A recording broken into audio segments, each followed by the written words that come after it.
kalau begitu seolah terkesan mengumpulkan uang rakyat hanya untuk digunakan kepada hal-hal sesuatu. Maaf sekali lagi, uang hilang seperti kasus Asabri, uang hilang seperti kasus Jiwasraya. Kami tidak setuju seperti hal itu.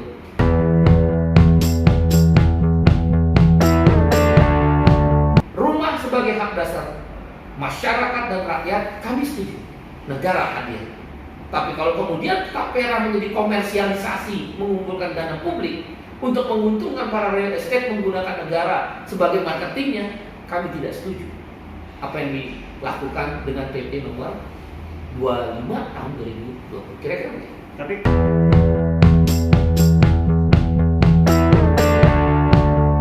iuran sekarang kan dalam PP nomor 25 2,5% dibayar buruh, 0,5% dibayar pengusaha. Janganlah, dibalik kalau perlu. Atau seperti pakai dana pensiun, pengusaha pakai bayar 2% dari upah buruh, buruh bayar 1%. Atau kalaupun mau imbang 1,5%, 1,5%. Kita menolak kalau 2,5% dibayar buruh, 0,5% dibayar pengusaha. Pengusaha bilang, oh biaya kami meningkat. Pengusaha harus adalah social clause di dalam bisnisnya. Perumahan itu kan hak dasar. Masa orang udah kerja di perusahaan 30 tahun nggak punya rumah? Wajar lah kalau perusahaan menyisihkan untuk dana iuran rumah jangan 0,5%. Lihat, saya ambil contoh Malaysia lah. Malaysia untuk jaminan hari tua dan pensiun yang totalnya adalah 23%. Pengusaha sekitar 13%-an. Dan untuk iurannya, untuk Singapura 33%. Nah, Indonesia baru 8, kan cicilan CHT 5,7%, pensiun 3%, kesehatan sekitar 5%, berarti 13,7%. Pengusaha bayar cuma sekitar 8%-an kok. Kalau ditambah lagi misal 2% untuk perumahan baru 10%. Masih di bawah Malaysia. Mari kita berhitung dengan baik-baik dan sungguh-sungguh lah.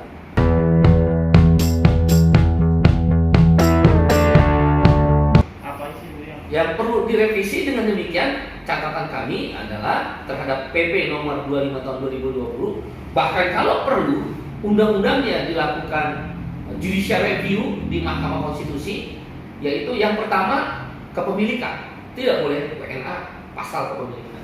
Yang kedua tentang sifat daripada tapera itu apa? Kami tidak setuju kalau dikatakan itu tabungan yang kemudian nanti dikasih saat pensiun atau berhenti sebagai peserta. Yang kami setuju, rumah disediakan oleh negara. Kalaulah swasta ingin melakukan penyediaan rumah, boleh, tapi harganya dipatok oleh negara. Dengan demikian, begitu pensiun, pegawai negeri, prajurit TNI Polri, buruh swasta, dia punya rumah dari cicilan tapera. Iuran, pasal iuran harus direvisi. Kami tidak setuju buruh bayar 2,5%. Setidak-tidaknya yang kami usulkan, buruh bayar 1%, pengusaha bayar 2%, pemerintah bayar dalam bentuk 0% DP, 0% bunga angsuran, dan juga tenor cicilan itu atau angsuran bisa 30, kalau perlu 35 tahun. Yang pasal berikutnya adalah komite pengawas daripada tapera yang harus terdiri dari seperti Dewas BPJS, unsur serikat buruh, unsur pengusaha, dan unsur pemerintah. Bukan seperti sekarang komitenya tapera adalah para menteri. Untuk apa menteri duduk di situ? Udah sibuk, urusin aja urusan menteri, ngapain urusin perumahan rakyat? Menteri Keuangan. Kalau begitu seolah terkesan mengumpulkan uang rakyat hanya untuk digunakan kepada hal-hal sesuatu. Maaf sekali lagi, uang hilang seperti kasus Asabri, uang hilang seperti kasus Jiwasraya. Kami tidak setuju seperti hal itu. Pasal lain yang perlu diperbaiki dalam PP nomor 25 adalah tentang dana tapera untuk apa? Kami tidak setuju kalau untuk pemumpukan. Pemumpukan itu apa? Orang taruh aja di giro, taruh aja di deposito, untung kok. Taruh aja di bank kustodian lah istilah, saya juga nggak ngerti itu apa istilah kustodian, yaitu BTN dan BRI. Taruh dana tapera di situ. Minta depositonya lebih tinggi, kan boleh. Minta aturan pemerintah bisa diskusi dengan OJK, kan bisa dilakukan itu. Tapi kalau untuk pembukukan investasi sana investasi sini, kasus Asabri, kasus Jiwasraya, kasus Bank Senturi akan membuat dana rakyat hilang. Nah, itu harus dimasukkan dalam pasal PP. Digunakan untuk apa? Wong JHT sudah ada kok, jaminan hari tua, investasi, jaminan pensiun sudah ada, uang guru juga dan pengusaha untuk investasi. Kenapa tiba-tiba tapra investasi lagi? Oleh karena itu, pasal penumpukan dana untuk investasi dari dana tapra kami tidak setuju, kecuali untuk deposito atau giro atau taruh di bank kustodia, tapi bank itu BPN dan BRI khusus melayani daripada cicilan, pembayaran cicilan angsuran rumah yang sudah disediakan untuk para peserta tapra. Pemanfaatan cadangan kami setuju. Itulah beberapa pasal yang perlu direvisi di dalam PP nomor 25 tahun 2020.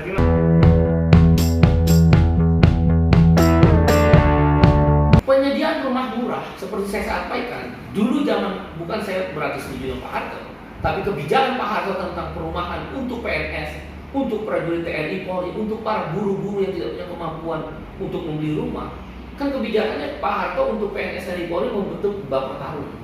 Baper Tarung itu pemerintah melalui Baper Tarung menyediakan anggaran membangun rumah. Bahkan Perumnas pun disiapkan sebagai BUMN untuk membangun rumah. Judulnya di Perumnas, Perumahan Nasional. Maka tapra supaya rumahnya menjadi murah, kan ada negara di situ yang menyediakan rumah. Bukan kan, kalau dalam PP nomor 25 tahun 2020, tapra itu tabungan. Kemudian setelah selesai pensiun guru, PNS TNI Polri, diambil tabungan, beli rumah, nyari sendiri. Ya, harga rumah siapa yang nentuin? Kalau harga rumah mekanisme pasar, tadi saya bilang, misal gaji nasional rata-rata 3 juta, 3% kali 3 juta iurannya berarti 90.000 sebulan, kali 12 berarti sekitar 980.000, katakanlah 1 juta 1 tahun, 20 tahun kemudian cuma 20 juta. Harga rumah udah mahal, nggak masuk akal. Oleh karena itu nggak mungkin rumah menjadi murah.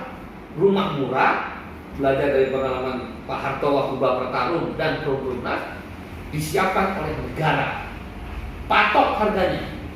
Misal harga pasaran rumah, bangun rumah, kan ada bangun rumah di luar pajak, bangun rumah setelah pajak, dan bangun rumah ditambah profit. Kan begitu kalau real estate ataupun asosiasi pengembang. Negara gampang.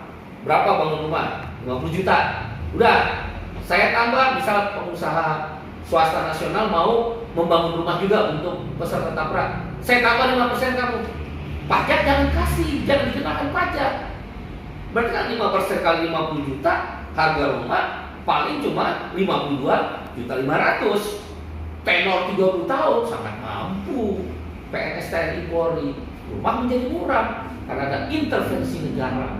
Dan itu perintah konstitusi kok, Undang-Undang Dasar 1945.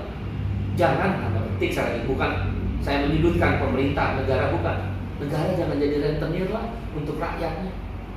Perumahan, kesehatan, kan BPJS kan bagus, ada PBI, penerima bantuan iuran kan bagus. Kesehatan, negara menyediakan 20% APBN kan bagus. Nah, untuk perumahan, rumahnya sekali lagi disiapkan oleh negara. Kalaulah ada pengembang swasta, dipatok harganya. Kunci di harga tanah, negara terlibat, tidak ada mafia tanah. Kemudian negara terlibat untuk menentukan per meter perseginya berapa, harga produksi rumah dapat berapa, maka dia akan menjadi murah karena nggak terbebani pajak, biaya infrastruktur ditanggung negara, angsuran ditanggung oleh negara. Itu yang membuat harga rumah jadi murah.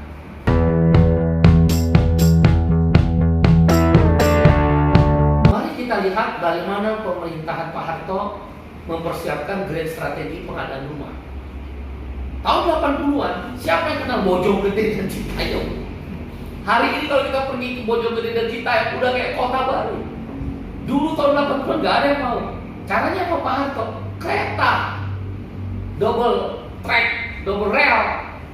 Dia bisa kerja di Jakarta, bisa kerja di Bogor sebagai kota besar, tapi tinggal di Citayam, Cirebon maupun di Bojonggede dia pakai kereta. Maka lokasinya, rumah yang disiapkan itu walaupun dia jauh dari Jakarta, ibu kota atau Bogor, tapi dia dekat pada kereta. Kalau kita lihat Tokyo misalnya, yang bekerja di Tokyo itu bukan orang Tokyo. Mana ada masyarakat Tokyo bisa beli rumah, mas orang Jepang di Tokyo mahal sekali. dia di pinggiran-pinggiran tapi kereta. Ada kereta cepat, ada LRT, ada MRT, kereta bawah tanah, ada kereta melintas di rel, dan lain sebagainya. Dulu Perumnas Klender, siapa yang mau main ke Perumnas Klender tahun 80-an? Mertua saya tinggal Perumnas Klender misalnya, nggak ada. Hari ini Perumnas Klender 1 meter 8 juta aja nggak dilepas. Lama-lama kan grand strateginya ketika menyiapkan pembangunan rumah untuk Tapera dikaitkan dengan pengembangan kota, RT/RW lah kalau saya nggak salah istilahnya. Ruang tata ruang itu. Ini nanti akan menjadi apa? Depok, jin buang air sekarang tanah di Depok. Jadi penyiapan Perumnas Depok. Mana ada dulu yang mau beli Perumnas Depok? Saya ingat benar waktu saya SMA. Hari ini Perumnas Depok orang berebut karena harganya yang sekarang sudah melambung, karena Depok menjadi kota yang berkembang. Jadi penataan itu harus dikaitkan dengan tata ruang. Walaupun dia jauh, tapi sudah diperkirakan 10 tahun lagi dia akan menjadi kota baru. Masih banyak tanah-tanah di Kerawang. Makanya tanah-tanah jangan dijual kepada pengembang-pengembang Taipan buat orang mati. Jual makam berapa itu? 1 kali 2 meter lebih mahal daripada harga rumah yang kita bisa bangun. Kita bisa tentukan itu dengan cara membangun sarana publik, terutama kereta. Itu udah benar, LRT, kereta, MRT. Itu adalah bagian daripada ketika dibangun satu perumahan baru dikaitkan dengan ke tempat kerja. Apalagi sekarang kawasan industri sudah banyak. Yang PNS, TNI, Polri, Pemda-Pemdanya kan sudah bagus juga kan, mendekati kawasan industri di luar Jakarta maksud saya. Itu sudah terintegrasi dengan public transportation atau